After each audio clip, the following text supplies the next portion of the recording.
Hello, तो नमस्कार मेरे प्रिय छात्राओं छात्राओं। केमिस्ट्री क्लास में आप सभी को हार्दिक स्वागत है। तैयारी को मजबूत कीजिए और हमारे साथ जुड़िए। ठीक है ना? देखिए, पिछले क्लास में हम लोग अम्ल और क्षारक के बारे में बेहतरीन तरीके से हम लोग पढ़े थे और पूरा उस वीडियो में पूरा सपोर्ट मिला था। और जितने भी इस लड़के हमारे एरिया का जो देखा था वीडियो, उसका कहना था कि सर इस क्लास को कंटिन्यू कीजिए, यानी इसको लगातार कीजिए। इससे हम लोगों को क्या बहुत सारी हेल्प मिल जा रही है। अब मैं फिर से वादा करता हूँ आपको कि यदि आप इस वीडियो को देखे जाते हैं, क्लास को सुनते हैं, तो आपको मैं कहता हूँ कि आपको उतना ज़्यादा मेहनत करने की चिंता नहीं होगी। आप वीडियो देखिए, आपको जितना सारे मैं पढ़ा रहा हूँ सब आपको याद हो जाएगा। आप थोड़ा-सा 5 से 10 मिनट आप घर पे भी समय दीजिए और उसका रिवीजन कीजिए, ठीक है ना? ताकि हमेशा आपको यादगार ये बने रहे और परीक्षा में अच्छे से अच्छे नंबर आप ला सकें। ठीक है ना? तो आइए हम इस वीडियो को कंटिन्यू करते हैं, इस क्लास को कंटिन्यू करते हैं और आगे समझते हैं। देखिए, आगे हम लोग को पढ़ना है अम्ल और क्षारक और लवण में हम लोग 2 लेसन स्टार्ट किए थे। इसमें हम लोग को आगे पढ़ना है कि अम्ल एवं क्षारक की धातु से अभिक्रिया। यानी सुनिएगा, अम्ल और क्षारक अम्ल और क्षारक के बारे में पूरा बेहतरीन तरीके से हम लोग पिछले क्लास में पढ़े हैं। यानी अम्ल और क्षारक जब धातु से अभिक्रिया करता है तो क्या होता है?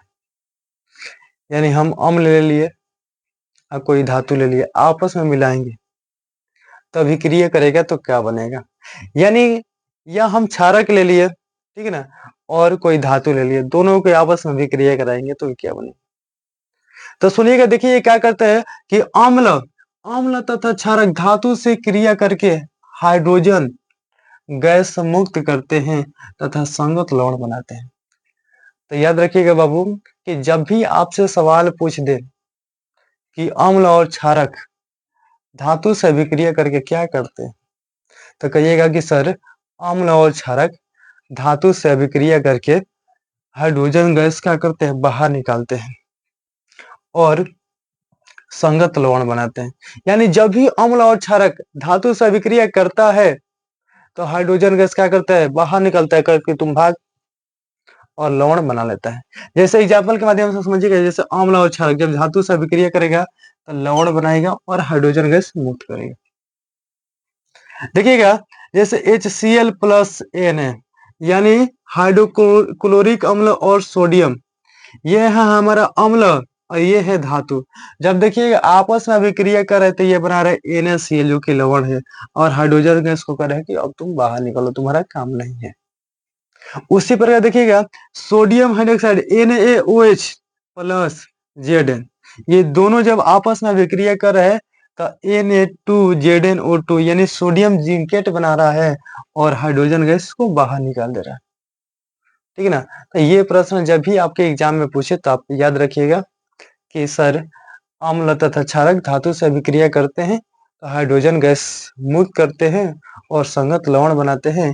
और ये एग्जाम्पल आप दे दीजिएगा, आपका एग्जामिनर नंबर नहीं काटेगा। अगला टॉपिक हम लोग पढ़ते हैं।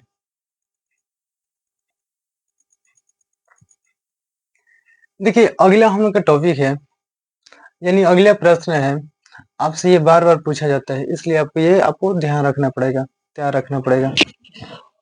ठीक है ना? तो देखिए, करें कि धातु कार्बोनेट तथा धातु हाइड्रोजन कार्बोनेट के साथ अम्ल की क्रिया। यानी कोई धातु कार्बोनेट है चाहे हाइड्रोजन कार्बोनेट है, ये भी जब अम्ल से अभिक्रिया करते हैं तो क्या बनता है, क्या होता है, इसके बारे में हम लोग को जानना है। तो जब भी ऐसा प्रश्न पूछे तो आप कहिएगा कि सर धातु कार्बोनेट धातु हाइड्रोजन कार्बोनेट अम्ल के साथ अभिक्रिया करके संगत लवण कार्बन डाइऑक्साइड एवं जल बनाते हैं।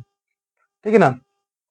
यानी धातु कार्बोनेट हो या धातु हाइड्रोजन कार्बोनेट हो, जब भी ये अम्ल के साथ अभिक्रिया करता है तो याद रखिएगा कि 3 चीज बनाता है, संगत लवण, कार्बन डाइऑक्साइड और जल बनाता है। कितना तीन चीज बनाता है।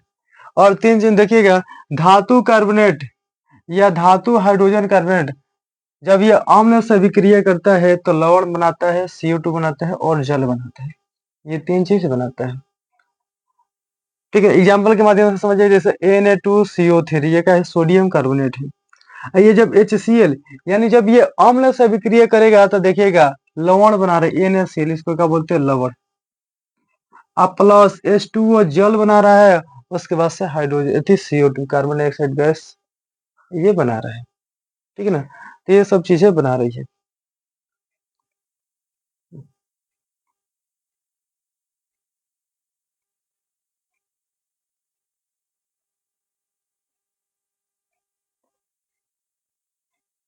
ठीक है ना, तो देखिए जब भी आपसे पूछे कि सर बताइए धातु कार्बोनेट तथा धातु हाइड्रोजन कार्बोनेट के साथ अम्ल की अभिक्रिया, यानी जब भी ये अम्ल के साथ अभिक्रिया करता है तो याद रखिएगा कि धातु कार्बोनेट या धातु हाइड्रोजन कार्बोनेट जब भी अम्ल के साथ अभिक्रिया करता है तो देखिएगा ये संगत लवण बनाएगा, कार्बन डाइऑक्साइड एवं जल बनाते हैं।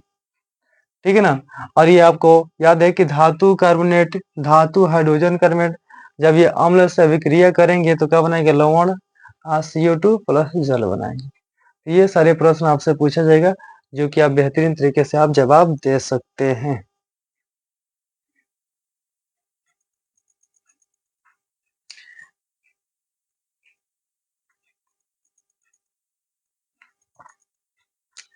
तो देखिएगा नोट में एगो बात याद रखिएगा, किसमें, नोट में, यदि आपसे चूना पत्थर, खड़िया यानी इसको चौक बोलते हैं, भट्टी जानते हैं ना, स्कूल में होता है, एवं संगमरमर कैल्शियम कार्बोनेट के विभिन्न रूप है। यानी ये चूना पत्थर है, खड़िया है, चाहे संगमरमर है, ये सब क्या है, कैल्शियम कार्बोनेट के विभिन्न रूप है, यानी इसी का रूप है सब ये। चाहे आप कहे जाए चूना पत्थर हो जाए, चाहे खड़िया हो जाए, चाहे संगमरमर, सब किसका रूप है, कैल्शियम कार्बोनेट के रूप है। और इसका सूत्र होता है CaCO3 और रासायनिक नाम होता है कैल्शियम कार्बोनेट। यानी एग्जाम में मेरा कहने का मतलब ये है कि एग्जाम में जब भी आपसे पूछा जाए कि चूना पत्थर का सूत्र बताइए, तभी आपका बताइएगा CaCO3। या एग्जाम में जब भी आपसे पूछा जाए कि खड़िए के सूत्र बताइए तो क्या बताइएगा, CaCO3। या एग्जाम में पूछा जाए कि बाबू संगमरमर का सूत्र बताइए, तभी क्या बताइएगा, CaCO3। या आप पूछे जाए कि इसका रासायनिक नाम क्या है, तो कैल्शियम कार्बोनेट, इस सब का रासायनिक नाम। तो ये आपको नोट में बात आपको याद रखिएगा। अगला क्वेश्चन की ओर चलते हैं जो कि सबसे महत्वपूर्ण है, आप याद रखिएगा, इस क्वेश्चन को आपको करके जाना है, एग्जाम में पूछा जाता है बार बार। यदि आपसे पूछ ले कि अम्ल एवं क्षारक की परस्पर अभिक्रिया, यानी अम्ल और क्षारक जब आपस में अभिक्रिया करते हैं तो क्या बनता है। ठीक है ना, ये क्वेश्चन आपको बार बार पूछा जाता है। तो याद रखिएगा कि अम्ल तथा क्षारक परस्पर संयोग करके लवण तथा जल का निर्माण करते हैं, और इस अभिक्रिया में अम्ल क्षारक को तथा क्षारक अम्ल को उदासीन कर देते हैं। यानी कहिएगा कि आपसे सवाल पूछा जाएगा कि सर अम्ल एवं क्षारक की परस्पर अभिक्रिया, यानी अम्ल और क्षारक जब आपस में संयोग करते हैं तो क्या होता है। तो कहिएगा कि सर अम्ल और क्षारक जब आपस में संयोग करते हैं तो लवण और जल का निर्माण होता है, और इस अभिक्रिया में अम्ल क्या करता है कि क्षारक को उदासीन कर देता है, और क्षारक क्या करता है, अम्ल को उदासीन कर देता है। और इसलिए याद रखिएगा कि इसको उदासीनीकरण अभिक्रिया भी कहा जाता है। कौन सा अभिक्रिया कहा जाता है, उदासीनीकरण अभिक्रिया कहा जाता है। देखिए यहाँ पे लिखा है, अतः इसे उदासीनीकरण अभिक्रिया भी कहा जाता है। तो जब भी आपसे ये प्रश्न पूछे कि अम्ल एवं क्षारक की परस्पर अभिक्रिया, यानी अम्ल और क्षारक अभिक्रिया करते हैं तो क्या होता है, तो याद रखिएगा कि अम्ल और क्षारक जब आपस में अभिक्रिया करते हैं तो लवण एवं जल का निर्माण करते हैं, और इस अभिक्रिया में अम्ल क्या करता है, क्षारक को प्रभाव के नष्ट कर देता है, यानी उसको उदासीन कर देता है, और क्षारक क्या करता है, अम्ल के प्रभाव को नष्ट करते हैं, यानी अम्ल को उदासीन कर देता है। और इसलिए इस अभिक्रिया को उदासीनीकरण अभिक्रिया के नाम से जानते हैं।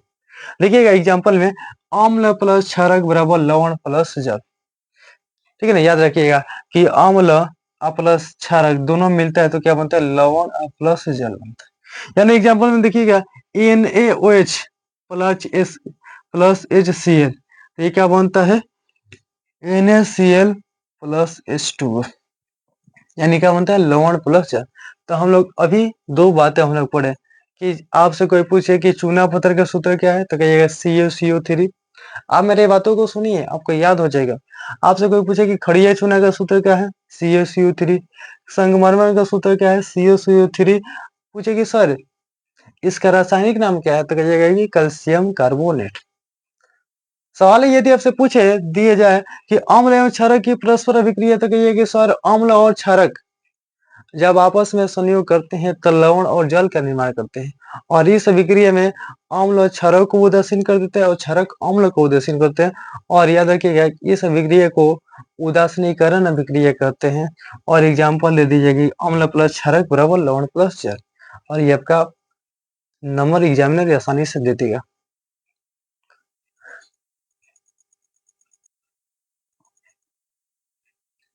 देखिए अगला टॉपिक है, यानी अगला प्रश्न है हम लोग का कि अम्लों के साथ धात्विक ऑक्साइड की अभिक्रिया है। धात्विक ऑक्साइड की अभिक्रिया, धात्विक ऑक्साइड की अभिक्रिया, यानी देखिएगा अम्ल के साथ जब धातु के ऑक्साइड यानी धात्विक ऑक्साइड जब क्रिया करते हैं तो क्या होता है। ये भी क्वेश्चन का है, बहुत इंपॉर्टेंट है। तो याद रखिएगा कि अम्ल एवं क्षारक की अभिक्रिया के समान है। धात्विक ऑक्साइड अम्ल से अभिक्रिया कर लवण तथा जल बनाते हैं। यानी पिछले हम लोग क्वेश्चन में पढ़े कि अम्ल और क्षारक, ठीक है ना, आपस में संयोग करके क्या बनाते हैं, लवण और जल बनाते हैं। तो याद रखिएगा कि उसी के अनुसार ये भी क्या करते हैं कि धातु के ऑक्साइड भी, ठीक है ना, धातु के ऑक्साइड भी अम्ल से अभिक्रिया करके ये भी क्या करते हैं, लवण और जल बनाते हैं। यानी धातु के ऑक्साइड भी जब अम्ल से अभिक्रिया करते हैं तो ये भी क्या बनाते हैं, लवण और जल बनाते हैं। और इसलिए धात्विक ऑक्साइड को क्षारीय ऑक्साइड भी कहा जाता है। और इसलिए याद रखिएगा कि धात्विक ऑक्साइड को क्षारीय ऑक्साइड भी कहा जाता है। क्वेश्चन पूछा जाता है कि धात्विक ऑक्साइड को किस नाम से हम लोग जानते क्या कहते हैं, तो लिखिएगा क्षारीय ऑक्साइड। यानी धात्विक ऑक्साइड को हम लोग किस नाम से जानते हैं, क्षारीय ऑक्साइड। और देखिएगा धातु ऑक्साइड प्लस अम्ल ये बनाता है लवण प्लस जल। धातु ऑक्साइड प्लस अम्ल क्या बनाते हैं, लवण प्लस जल। देखिएगा CeO प्लस HCl जब ये दोनों आपस में मिलते हैं, यानी ये धातु के ऑक्साइड और ये है हमारा अम्ल, जब दोनों आपस में मिलेंगे तो CuCl2 प्लस H2O बनाएंगे। उसी प्रकार जब CuO प्लस H2SO4 ये हमारा क्या है, धात्विक ऑक्साइड है और ये हमारा अम्ल, जब दोनों आपस में मिलेंगे तो CuSO4 यानी कॉपर सल्फेट प्लस H2O जल बनाते हैं। तो याद रखिएगा कि जब भी आपसे ये सवाल पूछे कि अम्ल के साथ धात्विक ऑक्साइडों की अभिक्रिया है, यानी जब अम्ल धातु के धात्विक ऑक्साइड के साथ क्रिया करते हैं तो क्या होते हैं, तो कहिएगा कि सर जब अम्ल धात्विक ऑक्साइड के साथ क्रिया करता है, यानी जब अम्ल धात्विक ऑक्साइड के साथ क्रिया करता है तो वह भी क्या बनाता है, लवण और जल बनाते हैं।